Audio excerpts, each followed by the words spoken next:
Assalamualaikum warahmatullahi wabarakatuh. A'udzu billahi minasyaitonir rajim. Bismillahirrahmanirrahim. Alhamdulillahi rabbil alamin wa bihi nasta'inu ala umurid dunya waddin. Asyhadu an la ilaha illallah wahdahu la syarikalah wa asyhadu anna Muhammadan abduhu wa rasuluh la nabiyya ba'dah. Allahumma salli ala Muhammad wa ala ali Muhammad kama sallaita ala ali Ibrahim innaka Hamidum Majid. Allahumma barik ala Muhammad wa ala ali Muhammad kama barakta ala ali Ibrahim innaka Hamidum Majid. Subhanaka la ilma lana illa ma 'allamtana innaka antal alimul hakim. Rabbi shrah li sadri wa yassir li amri wahlul 'uqdatam min lisani yafqahu qawli. Amma ba'du. Dalam kesempatan ini saya mengajak dan mengingatkan diri saya sendiri, tuan puan, bapak ibu, saudara dan saudari, untuk kita saling mengingatkan atau saling berpesan dengan kebenaran yang bersumber dari Al-Quran dan As-Sunnah. Tuan puan, bapak ibu, saudara dan saudari sekalian yang dirahmati Allah Subhanahu wa Ta'ala, dalam kesempatan kali ini kita akan membincangkan dua perkara. Perkara yang pertama, bimbang apakah waktu sholat sudah masuk atau belum untuk mendirikan sholat. Perkara kedua adalah membangunkan orang yang tidur untuk sholat, untuk mendirikan sholat wajib, dan waktu sholat wajib tersebut hampir berakhir atau habis. Untuk perkara yang pertama, apabila seseorang bimbang mengenai waktu sholat wajib, apakah sudah masuk atau belum, karena dia jauh dari masjid atau tidak ada maklumat atau informasi mengenai waktu sholat, atau karena langit berawan, atau karena di penjara atau ditahan di tempat yang gelap, atau karena dia tengah pergi ke hutan atau tempat-tempat yang tak ada informasi atau maklumat tentang waktu sholat, dan selain perkara-perkara yang telah disebutkan, maka wajib baginya berijtihad mengenai waktu sholat tersebut. Apabila ada orang yang boleh dipercaya memberitahu bahwa waktu sholat telah masuk, seperti dia mengatakan tanda-tanda masuknya waktu sholat, seperti fajar telah terbit untuk tanda masuknya waktu sholat subuh, atau syafaq telah hilang untuk tandanya masuk waktu sholat isya, maka tidak boleh baginya berijtihad dan wajib baginya mengamalkan apa yang telah diberitahu oleh orang yang boleh dipercaya tersebut. Apabila wajib berijtihad bagi seseorang untuk menentukan masuknya waktu sholat, tetapi dia mendirikan sholat tanpa berijtihad masuknya waktu sholat, maka dia wajib mengulangi sholat tersebut apabila waktu sholat sudah masuk. Perkara ini dikarenakan kelalaiannya dan dia meninggalkan ijtihad yang wajib. Apabila seseorang menyangka waktu sholat sudah masuk, lalu dia mendirikan sholat dengan sangkaan tanpa zahirnya, tanpa terlihatnya, atau tanpa nampaknya tanda-tanda masuknya waktu sholat, lalu waktu sholat masuk, maka sholatnya tidak sah.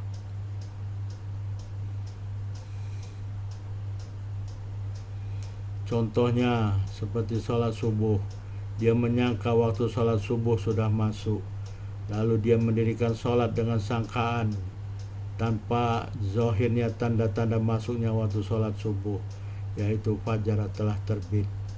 Lalu waktu sholat masuk dengan nampaknya fajar yang telah terbit, maka sholat subuhnya tidak sah, karena dia menyangka tanpa zahirnya tanda-tanda masuknya waktu sholat, dan dia lalai dengan meninggalkan ijtihad dan tanda-tanda masuknya waktu sholat. Apabila tidak ada baginya petunjuk masuknya waktu sholat, atau ada petunjuk tersebut akan tetapi tidak melebihi atas sangkaannya, maka wajib baginya untuk bersabar sehingga dia menyangka waktu sholat sudah masuk.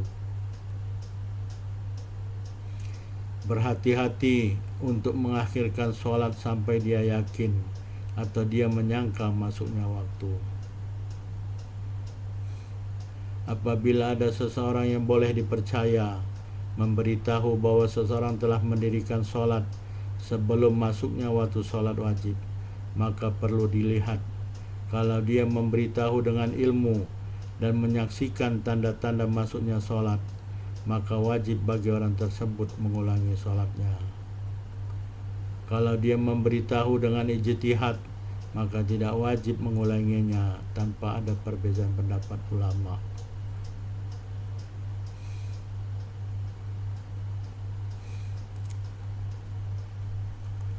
Dalil untuk perkara selanjutnya adalah disukai untuk membangunkan atau mengejutkan orang yang tidur untuk mendirikan sholat, terutama apabila waktu sholat tersebut sudah akan habis atau berakhir. Dalil untuk perkara ini adalah firman Allah Subhanahu wa taala dalam surat Al-Maidah surat kelima ayat 2, yaitu wa ta'awanu 'alal birri wa taqwa. Maksudnya, dan bertolong-tolonglah kamu atas perbuatan baik dan takwa. Jadi apabila kita melihat seseorang tengah tidur dan kita tahu bahwa orang tersebut belum sholat, misalkan waktu subuh orang itu masih tertidur, dan kita tahu bahwa orang tersebut belum sholat subuh dan waktu sholat subuh akan berakhir, maka disukai bagi kita untuk membangunkan orang tersebut supaya mendirikan sholat subuh. Kita bertolong-tolongan kepadanya supaya dia mendirikan sholat, berbuat takwa, yaitu mendirikan perintah Allah, melakukan perintah Allah Subhanahu wa taala supaya sholat subuh. Apabila kita membiarkannya, maka kita bertolong-tolongannya dengannya dalam perbuatan dosa, dan ini dilarang oleh Allah dalam surat Al-Maidah ayat 2 selanjutnya, wala ta'awanu 'alal ismi wal udwan, dan janganlah kamu bertolong-tolongan atas perbuatan dosa dan permusuhan.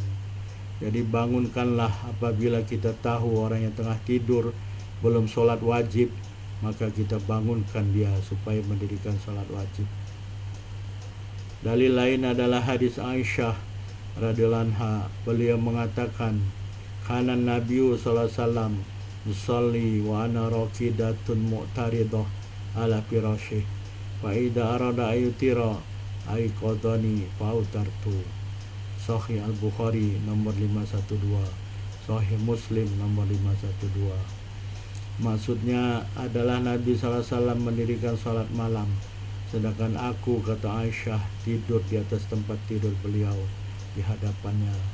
Apabila baginda hendak mendirikan salat witir, baginda mengejutkan aku supaya bangun dan aku mendirikan salat witir.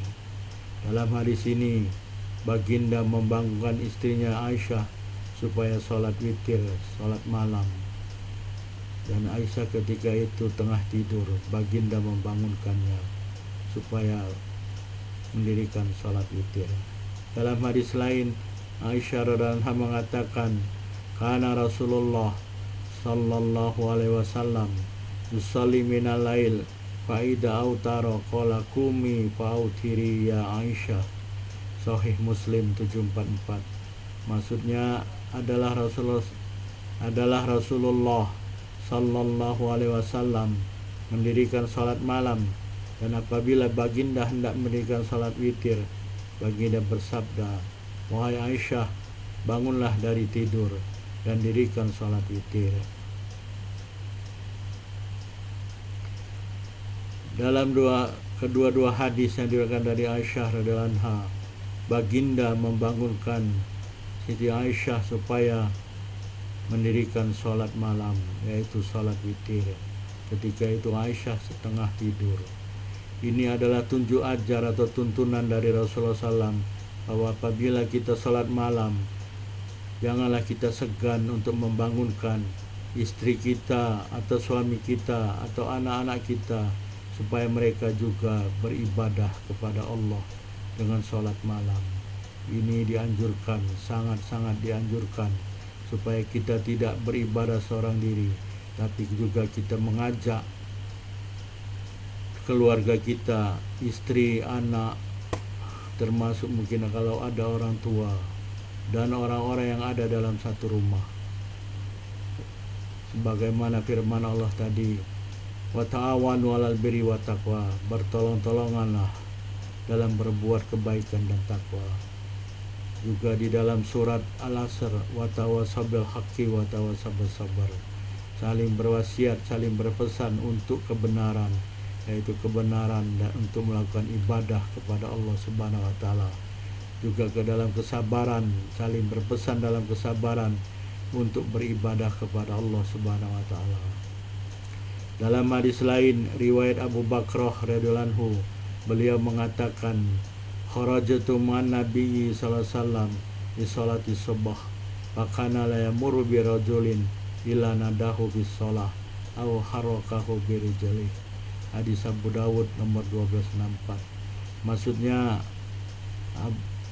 Abu Bakrah mengatakan, aku keluar bersama Nabi SAW untuk sholat subuh, dan adalah baginda tidak melewati seorang yang tidur kecuali baginda akan memanggilnya untuk sholat atau baginda mengejutkannya dengan kakinya.